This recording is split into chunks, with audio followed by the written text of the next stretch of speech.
నమస్తే, welcome to IG media. నేను సౌజన్య. ఒకానొక టైంలో పెళ్ళిళ్ళు జరుగుతున్నాయి లేదా ఫిక్స్ అవుతున్నాయి అని అనేటప్పుడు ఇంట్లో అటు అబ్బాయికి అమ్మాయికి కానీ ఎలా ఉండాలి, అత్తగారింట్లో ఏం చేయాలి, ఎలా ఉండాలి, ఎవరెవరిని ఏ విధంగా మనం ట్రీట్ చేయాలి, ఈ కైండ్ ఆఫ్ చెప్పేవాళ్ళు, నేర్పించేవాళ్ళు. బట్ ఇప్పుడు ఏంటంటే దానికి క్వైట్ ఆపోజిట్ అయిపోయింది. అమ్మాయికే చెప్తున్నారు, పేరెంట్సే చెప్తున్నారు, ఇట్లా మా అమ్మాయి చేయదు, అట్లా చేయదు అని అత్తగారు వాళ్ళకి. సో ఈ సిచ్యువేషన్ చేంజ్ వల్ల మ్యారేజ్లో చాలా ఇష్యూస్ వస్తున్నాయి. మరి ఇది తగ్గించుకోవాలి అని అంటే ఏం చేయాలి? ఈ అంశానికి సంబంధించి ఎన్నో విషయాలను మనకు తెలియజేయడానికి ఈరోజు మనతో పాటు ఉన్నారు senior journalist and family counsellor Priya Chowdary గారు ఉన్నారు. వారితో మాట్లాడదాం. నమస్తే అండి. ఒకనొక టైంలో పెళ్ళిళ్ళు చేస్తే సంవత్సరాలు జీవితాంతం కలిసి ఉండేవాళ్ళు. కానీ ఇప్పుడు సంవత్సరాలుగా చివరి వరకు జీవితాంతం అన్న, అందుకే జీవితాంతం కలిసి ఉండేవాళ్ళు. ఇప్పుడా పెళ్ళయ్యి ఒక నెల లోపు అయ్యిందంటే డివోర్స్ అయిపోయింది, డివోర్స్ ఫైల్ చేస్తున్నాం, ఇలాంటివి వినాల్సి వస్తుంది. అటు అబ్బాయి చెప్తున్నాడు నెగిటివ్ అమ్మాయి వైపు, అమ్మాయి కూడా చెప్తుంది అబ్బాయి వైపు. అంటే పేరెంట్స్ది ఎక్కువ మిస్టేక్ ఉంది అని చెప్పేసి చాలా మంది అంటున్నారు. సో ముఖ్యంగా అమ్మాయి పేరెంట్స్ లేదంటే అబ్బాయి పేరెంట్స్ కానీ ఎలాంటి జాగ్రత్తలు తీసుకోవాలి ఇలాంటివి జరగకుండా ఉండాలంటే? యాక్చువల్గా సౌజన్య, ఈ ఇష్యూస్ మనం ఇంతకుముందు చాలాసార్లు మాట్లాడడం జరిగింది. నేను కొన్ని వేల ఎపిసోడ్స్ మాట్లాడాను.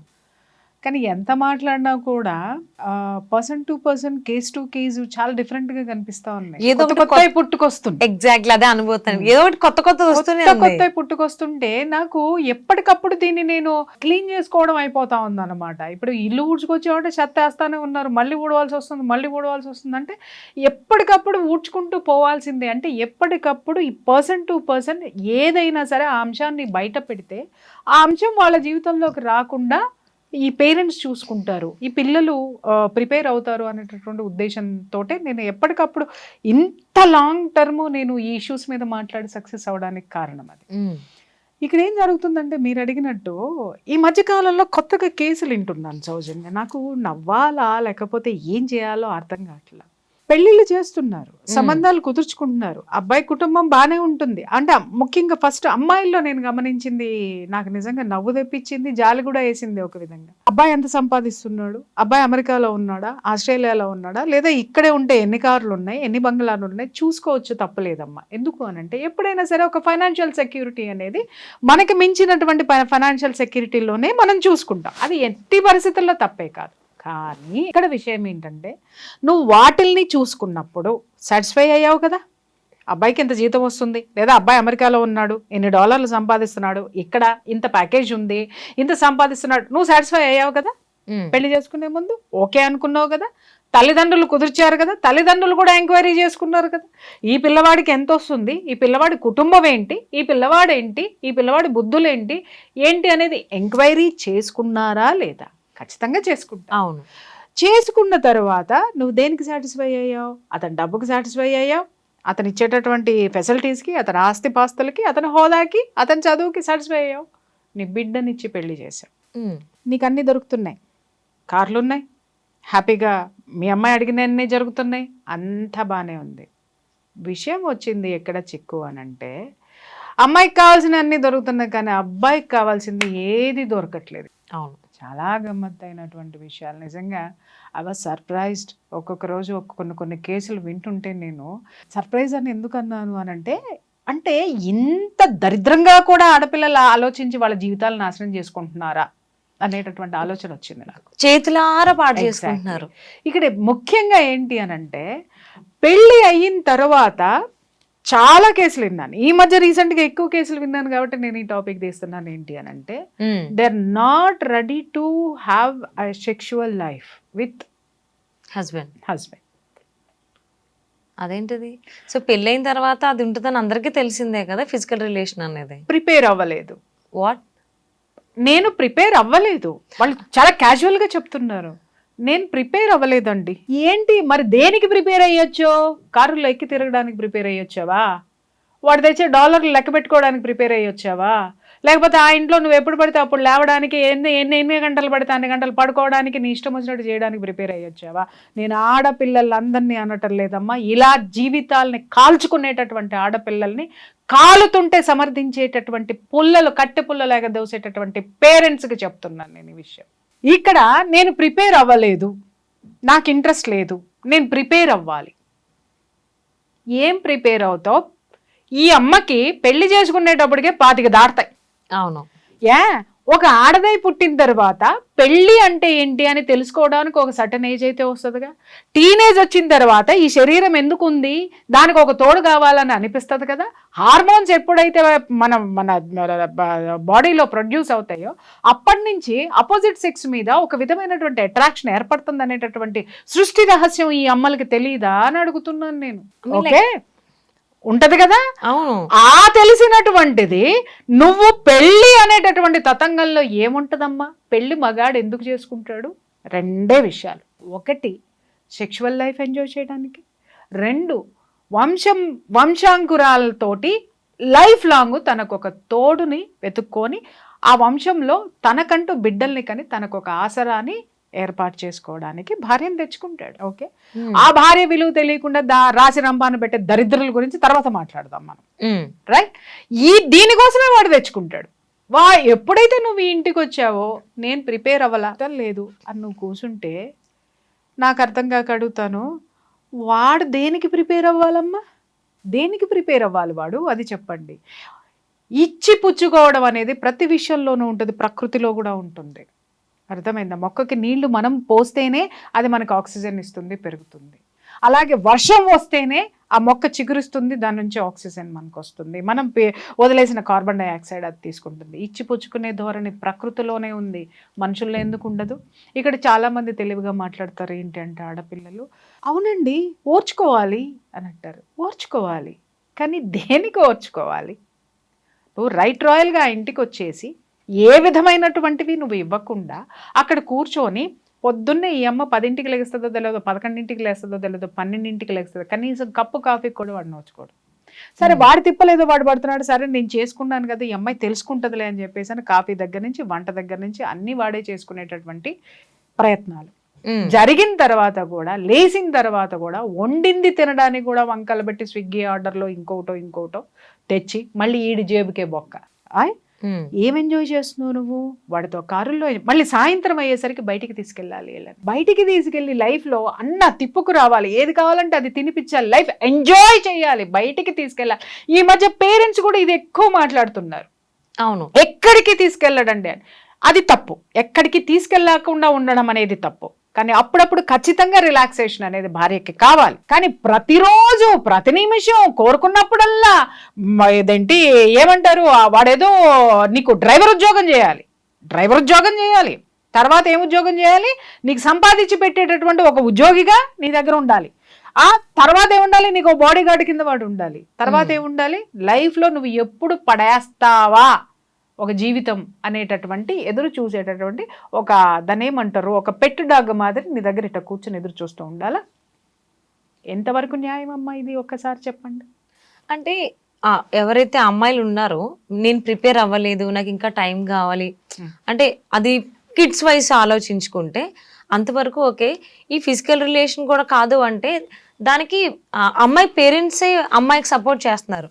మా అమ్మాయి అలాగే ఉంటది, అమ్మాయి అంతే, మా అమ్మాయి పిల్లలకి అందం. ఎగ్జాక్ట్లీ. అంటే ఈ మాటలు వింటుంటే షాక్ అనిపిస్తోంది అసలు. ఈ పేరెంట్స్ నేను ఒకటి అడుగుతున్నా, ఈ పేరెంట్స్ కల్చర్ ఎట్లా ఉంటుందో చెప్పమంటావమ్మా? ఇలా మాట్లాడేటటువంటి పేరెంట్స్ లో ఆ ఇద్దరు పేరెంట్స్ కి సఖ్యత ఉండదు, నంబర్ 1. ఓకే. రెండోది ఏంటి అనంటే వాళ్ళకి అసలు అవగాహనే లేదు.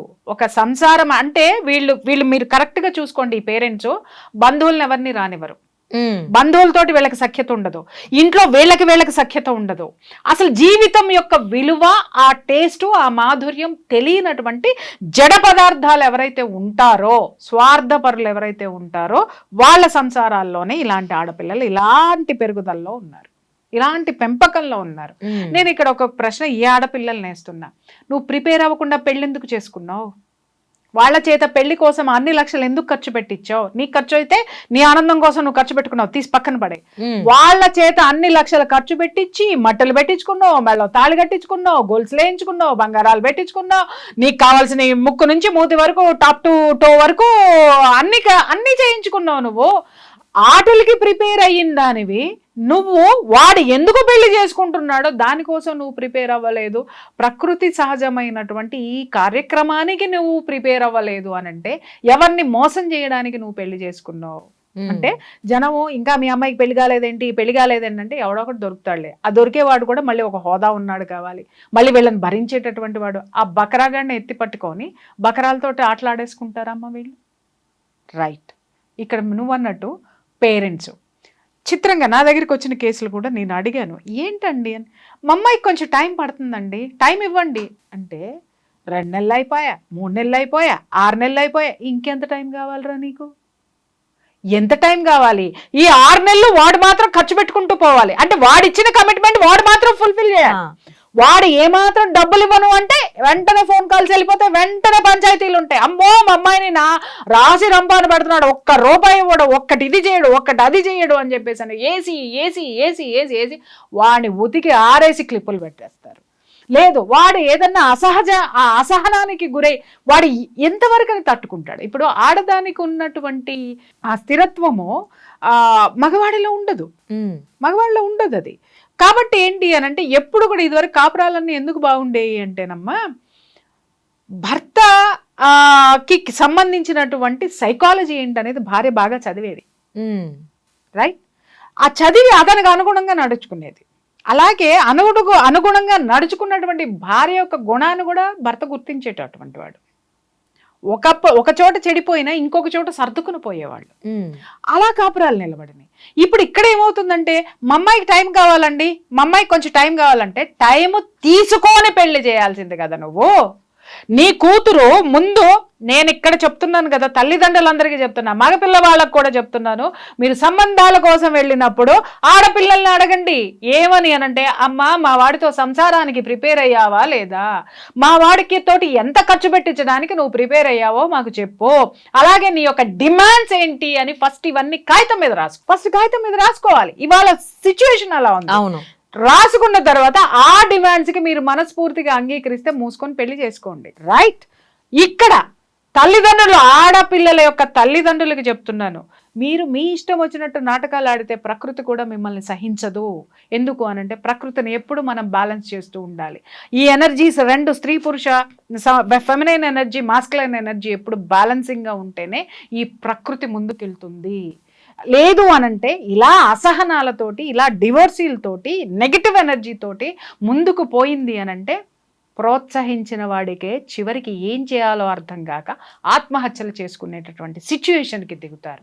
ఆడపిల్లలకు కూడా నేను చెప్తున్నాను, మీరు మొత్తం వాడితో సంసారం చేయడానికి, పిల్లల్ని కనడానికి ఒక వ్యవస్థ అమ్మా. వివాహం అనేటటువంటి వ్యవస్థలో ఉండేదేంటి? కుటుంబ వ్యవస్థలో ఖచ్చితంగా నీ బాధ్యతలు నువ్వు ఖచ్చితంగా నిర్వర్తించాలి. రోజు కాఫీలు ఇవ్వక్కర్లా, కనీసం నీకు వెసులుబాటు ఉన్నప్పుడైనా నీ కుటుంబాన్ని నువ్వు పట్టించుకోవాలి. ఎప్పుడైతే నీ యొక్క కిచెన్ నీ చేతిలో ఉంటుందో, నీ గ్రిప్ లో ఉంటుందో, నీ ఇంట్లో ఉన్న వాళ్ళందరూ నీ గ్రిప్ లో ఉంటారు. కిచెన్ నీ చేతిలో ఉండడం అంటే అర్థం ఏంటి అని అంటే గొడ్డు చాకరీ చేయమని కాదు. అంత అద్భుతంగా వచ్చిన వాళ్ళని ఆదరించి చక్కగా వాళ్ళకి నువ్వు ఏదైతే పెడతావో ప్రతి ఒక్కళ్ళు నిన్ను ఆదరిస్తారు. ఇల్లు మొత్తం నీ చేతిలో ఉంటుంది, ప్రతి ఒక్కళ్ళు నిన్ను లైక్ చేస్తారు. అది కాకుండా నేను ప్రిపేర్ అవ్వాలా, నేను 10 దాకా పడుకుంటా, నేను 1 గంట, ఏమ్మా ఒక మనిషివి కాదా? ఆడదాని అనేది తీసి పక్కన పెడతా. అసలు కనీసం నీ ఆరోగ్యానికి సంబంధించినంత వరకు నీకు ఒక డిసిప్లిన్ లేదా? పొద్దున్నే లేవడం అనేది లేదా? ఏం పీకుతున్నావు అని నువ్వు 11-12 వరకు పడుకుంటావు నువ్వు? చెప్పండి. ఈ తల్లిదండ్రులు ఇలా నేర్పి, ఆడపిల్లలకి నేర్పి ఈ ప్రకృతి ముందుకు పోకుండా ఈ వ్యవస్థల్ని భ్రష్టు పట్టించేటటువంటి ఆడపిల్లల తల్లిదండ్రులకి చెప్తున్నాను, ఇవాళ వీడితోటి మీ అమ్మాయి సంసారం చేయడానికి టైం పడుతుంది, టైం కావాలి. మరి వీడు ఎన్నాళ్ళని ఓర్చుకుంటాడు? Go for divorce. అంతే కదా. వాడికి ఎన్నాళ్ళని భరిస్తాడు? వీడు డైవర్స్కి వెళ్తాడు. వీడు ఇంకొక దాన్ని, ఎందుకంటే ఫస్ట్ ఫెయిల్ అయ్యాడు కాబట్టి వీడికి ఒక ఎక్స్పీరియన్స్ ఉంటుంది కాబట్టి వాడికి ఏం కావాలో అది తెచ్చుకుంటాడు, వాడు హ్యాపీగా సంసారం చేస్తాడు. ఈ కూతురు విషయాలకు వద్దాం, ఈ తల్లిదండ్రుల విషయాలకు వద్దాం. మరి ఇక్కడ పట్టిన టైము మరి రెండో వాడికి ఇచ్చి పెళ్లి చేస్తావు కదా నువ్వు, మరి వాడి దగ్గర కూడా ఇదే టైం తీసుకుంటావా? వాడి దగ్గరికి వెళ్ళాల్సిందేగా, వాడితో సంసారం చేయాల్సిందే కదా. ఒకటి ఫెయిల్యూర్ డిప్రెషన్లో, ఇంకొకటి ఏ కుటుంబంలోనూ మానసిక ప్రశాంతత అనేది లేదమ్మా. అవును, మర్చిపోయారు. మనం ఎందుకున్నాం అనేది మర్చిపోయాం.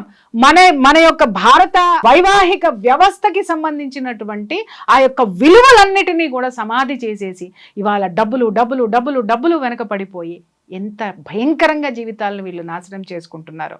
చివరికి చెరపకురా చెడేవు అని చెప్పి ఎవరైతే ఈ ఆడపిల్లల్ని, ఇలాంటి ఆడపిల్లల్ని తయారు చేస్తున్నారో, అలాగే ఎవరైతే మగపిల్లలు వివాహ వ్యవస్థ పట్ల నమ్మకం లేక ఒకళ్ళిద్దరు పిల్లలు పుట్టిన తర్వాత డివర్స్ పారేసేసి, పెళ్ళానికి డివర్స్ పారేసి ఇంకొక దాంతో పోతున్నాడో, చివరికి నిన్ను దేకటానికి ఎవ్వడు ఉండడు ఈ ప్రకృతిలో. ఎందుకంటే నువ్వు చూడ్డానికి ఎవరిని ఇష్టపడలేదు, నువ్వు స్వీకరించడానికి ఎవరిని ఇష్టపడలేదు. అదే తిరిగి ప్రకృతి నీకు తీసుకొచ్చి పెడుతుంది. దాన్ని ఫేస్ చేయాల్సినటువంటి పరిస్థితి వస్తుంది. ఎన్ని పెళ్లిళ్ళు చేస్తావు నీ కూతురికి? రెండో వాడికి అలాగే జరుగుతుంది. మూడోది చేస్తావా? మూడోది జరిగితే నాలుగోది చేస్తావా? ఎన్ని చేసుకుంటూ పోతావు నువ్వు? ఎంతవరకు చేసుకుంటూ పోతావు? ఒకటి అయ్యిందంటే రెండో వాడు పట్టుబట్టడా? ఒకటి అయిందంటే వాడు ఎంక్వైరీలు చేసుకోడా? మీ పిల్లల జీవితాలని ఈ పేరెంట్స్ వాళ్ళ కాలు రాస్తున్నారు. అది ఆ పిల్లలు కూడా తెలుసుకోవాల్సినటువంటి అవసరం. అది రియల్గానే అండి, కానీ వాళ్ళు రియలైజ్ అవ్వట్లేదు. అది ఎక్కువగా డివోర్స్ అవుతున్నాయంటే మోస్ట్ ఆఫ్ పర్సంటేజ్ చూసుకుంటే అమ్మాయి పేరెంట్స్, అమ్మాయి ఏం చెప్పినా దానికి ఇంతే ఉంటుందని సపోర్ట్ చేయడం, సర్ది చెప్పకుండా ఇలా చేయాలి ఇలా ఉండాలి అని చెప్పకుండా చాలా అనర్థాలకు వెళ్తున్నాయి. బట్ రాబోయేటువంటి రోజుల్లోనే ఇవన్నీ తగ్గాలని చెప్పి ఆశిద్దామండి. Thank you so much. Thank you.